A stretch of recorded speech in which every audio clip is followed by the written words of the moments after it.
Hi everyone. आज हम बात करते हैं वेतन से आप क्या समझते हैं। वेतन शीर्षक के विभिन्न भत्तों को समझाइए। क्या ये इस प्रकार से क्वेश्चन आ सकता है? वेतन शीर्षक के अंतर्गत किन किन मदों पर आयकर लगाया जाता है? वेतन में कर योग्य वेतन की गणना किस प्रकार की जाती है? यह एलएलबी के 5th सेमेस्टर का सब्जेक्ट है, कराधान के सिद्धांत। ठीक है, उसमें यह इस पेपर में क्वेश्चन आता है। इस प्रकार से दोनों टाइप से आ सकता है। इसका आंसर लिखेंगे। आयकर अधिनियम की दृष्टि में वेतन शीर्ष में कोई परिभाषा नहीं दी गई है। जो आयकर अधिनियम है, इसमें वेतन शीर्ष में कोई परिभाषा नहीं दी गई है। वेतन शीर्षक में शामिल होने वाली बातों का अर्थ स्पष्ट किया गया है।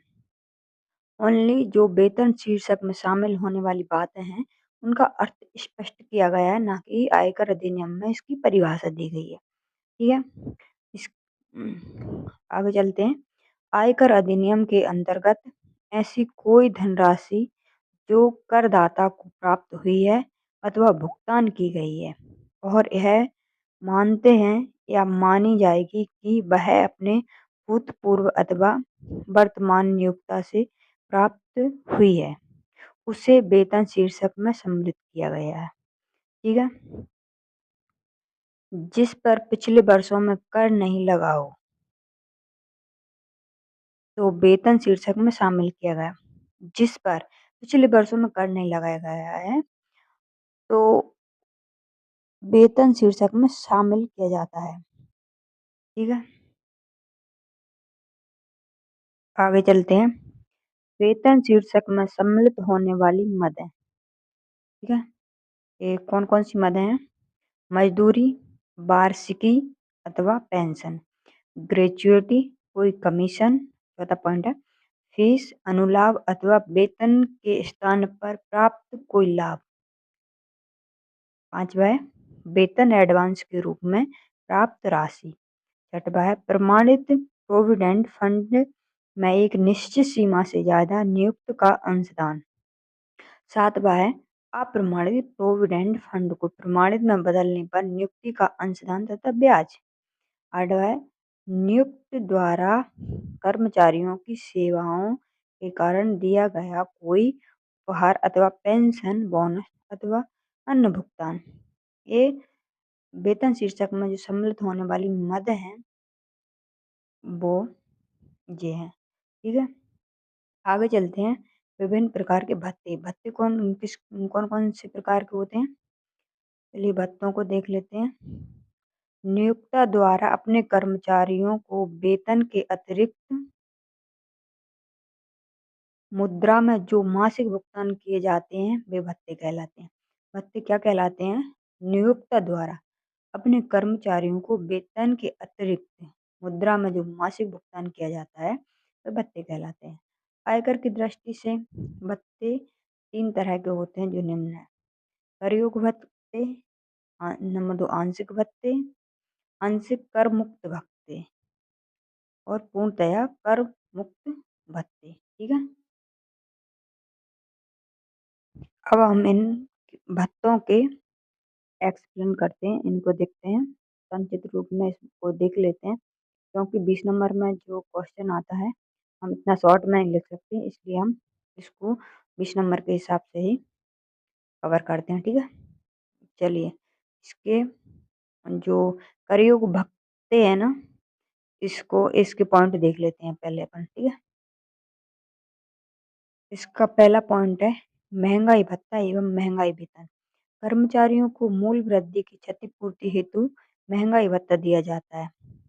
महंगाई भत्ता कर्मचारियों की मूल वृद्धि की क्षतिपूर्ति हेतु महंगाई भत्ता दिया जाता है।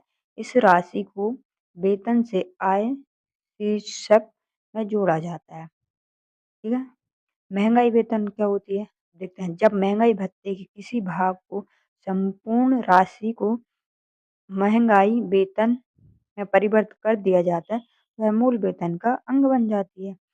जब महंगाई भत्ते का उससे पूर्व ही दिया गया हो तो यह वेतन में सम्मिलित हो जाता है। महंगाई भत्ता जब शासक के अधीन दिया जाता है तो यह अवकाश संबंधी सुविधाओं के लिए वेतन में शामिल किया जाता है एवं यह मकान किराए भत्ते को कर मुक्त राशि प्रमाणित फंड में अंशदान की राशि ग्रेजुएटी एवं किराए से मुक्त मकान सुविधा का मूल्यांकन में सम्मिलित किया जाता है। ये महंगाई भत्ता है, ठीक है।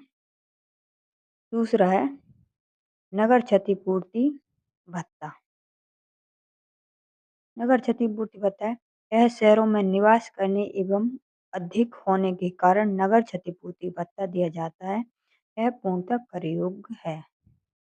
तीसरा है निःशुल्क चिकित्सा भत्ता। यह पूर्णतः कर योग्य है, चाहे चिकित्सा पर आय भत्ते से अधिक हो अथवा कम हो। चौथा है टिफिन भत्ता। यह कर्मचारियों को भोजन एवं नाश्ता के लिए दिया जाता है। यह पूर्णतः कर योग्य है। पांचवा है नौकरी भत्ता। यह पूर्णतः कर योग्य है, चाहे किसी भी प्रकार के कर्मचारियों को दिया गया हो, ठीक है। छठवा है प्रैक्टिस न करने का भत्ता। यह प्रायः उन चिकित्सकों को दिया जाता है जो सरकारी नौकरी में हैं तथा जिन्हें निजी प्रैक्टिस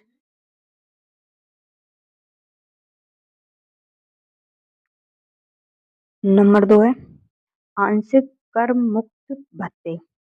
ये भत्ते आंशिक कर मुक्त होने का आशय है कि उस सीमा तक कर मुक्त होते हैं, जैसे कि प्रमुख भत्ते निम्न है। मकान का किराया।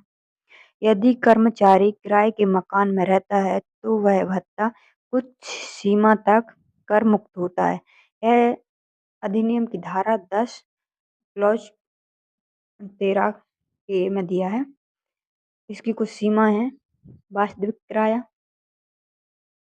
करदाता द्वारा प्राप्त इस भत्ते की वास्तविक रकम या बनम्बर हम एग्जाम में भी यदि आपको याद हो तो में से पॉइंट ऑफ पॉइंट लिख सकते हैं, ठीक है। बाकी ठीक है जो भी है। किराए की राशि। किराए की राशि अधिक संबंधी अवधि के वेतन का 10% शेष राशि। या तीसरा है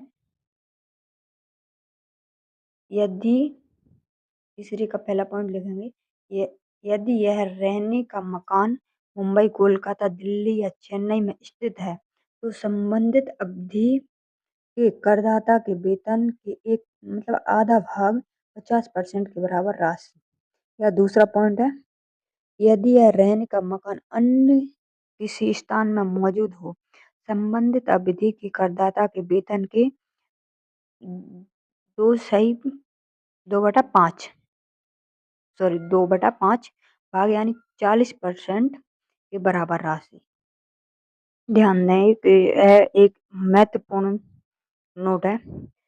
यदि कोई कर्मचारी अपने मकान में रह रहा है वह किसी ऐसे मकान में रह रहा है जिसका वह कोई किराया नहीं चुका रहा है, मतलब अपने मकान में रह रहा है कोई कर्मचारी या ऐसे किसी मकान में रह रहा है जिसका वह किराया नहीं चुका रहा है तथा उसे मकान किराया भत्ता भी मिल रहा है तो उसे कराधान में कोई भी कर मुक्त भत्ता नहीं मिलेगा। इसके लिए केवल वेतन से आशय प्लस महंगाई भत्ता यदि भत्ता वेतन के साथ जोड़ा जा रहा है और वेतन का हिस्सा माना जा रहा है प्लस कर्मचारी द्वारा दी गई कर योग्य प्रतिशत। दूसरा पॉइंट है का मूल्यांकन। संबंधित अवधि से तात्पर्य उस अवधि से है जिसमें करदाता उस घर के मकान में गत वर्ष में रह रहा हो। तीसरा है यदि कर्मचारी स्थानांतरण होने पर पुराने स्थान से हटकर शहर आदि नए स्थान पर बदलता होता है तो उसे 2 मकानों अर्थात निवासित मकान किराया भत्ता प्राप्त हो तो भी उसे एक बाद में उसे भरा जाएगा, ठीक है। ये 3 पॉइंट है, मोस्ट इम्पोर्टेंट पॉइंट है नोट, ठीक है। आगे चलते हैं। नंबर 2 है मनोरंजन भत्ता। मनोरंजन भत्ता क्या है? यह भत्ता नियोक्ता द्वारा अपने अंतर्गत अधीनस्थ ग्राहकों का स्वागत करने में और सम्मानित व्यक्तियों को व्यवसाय रूप में स्वागत करने हेतु दिया जाता है, लेकिन सरकारी कर्मचारियों को निर्धारित कटौती कर दी जाती है। इसमें सरकारी कर्मचारियों को निर्धारित कटौती कर दी जाती है मनोरंजन भत्ता में, ठीक है। इसका तीसरा पॉइंट है व्यक्तिगत व्ययों की पूर्ति के लिए विशेष भत्ता। विशेष भत्ते केंद्र सरकार द्वारा अधिसूचित किए जाते हैं। जो केंद्र सरकार होती है, ये विशेष भत्ता केंद्र सरकार द्वारा अधिसूचित कर दिए जाते हैं। विशेष भत्ते दो तरह के होते हैं, एक तो केवल वो जो केवल कर्मचारियों की पूर्ति के लिए होते हैं, एवं दूसरे वे जो व्यक्तिगत व्ययों की पूर्ति के लिए होते हैं, ठीक है। इसमें तीसरा पॉइंट है पूर्णतया कर मुक्त भत्ते, ठीक है। कर मुक्त भत्ते विदेशी भत्ता हो गया। इसमें विदेशी भत्ता क्या होता है, यह एक बार देख लेते हैं। यह भत्ता सरकार द्वारा एक भारतीय नागरिक को भारत से बाहर सेवा करने हेतु दिया जाता है। यह भत्ता पूर्णतः कर मुक्त है। जो भारत सरकार या भारत के नागरिकों को जो विदेशी भत्ता देती है, भारत के बाहर जो सेवा करते हैं जो व्यक्ति, उनको देती है, ठीक है। दूसरा पॉइंट है उच्च तथा उच्चतम न्यायालय के न्यायाधीशों को सत्कार भत्ता। ये क्या है, पूर्णतया कर मुक्त भत्ते हैं। उच्च एवं उच्च न्यायालय के न्यायाधीशों को जो सत्कार भत्ता मिलता है वह पूर्णतः कर मुक्त होता है। तीसरा है संयुक्त राष्ट्र के भत्ते। संयुक्त राष्ट्र संघ द्वारा अपने कर्मचारियों को दिए गए भत्ते पूर्णतः कर मुक्त होते हैं, ठीक है। चौथा है यदि होटल वार्डिंग तथा आवास के लिए कर्मचारियों को प्रतिदिन के हिसाब से भत्ता दिया जाता है एवं उसे इसमें से कुछ राशि बच जाती है तो कर मुक्त है वो, ठीक है। ये थे हमारे वेतन से रिलेटेड क्वेश्चन का आंसर, ठीक है। धन्यवाद।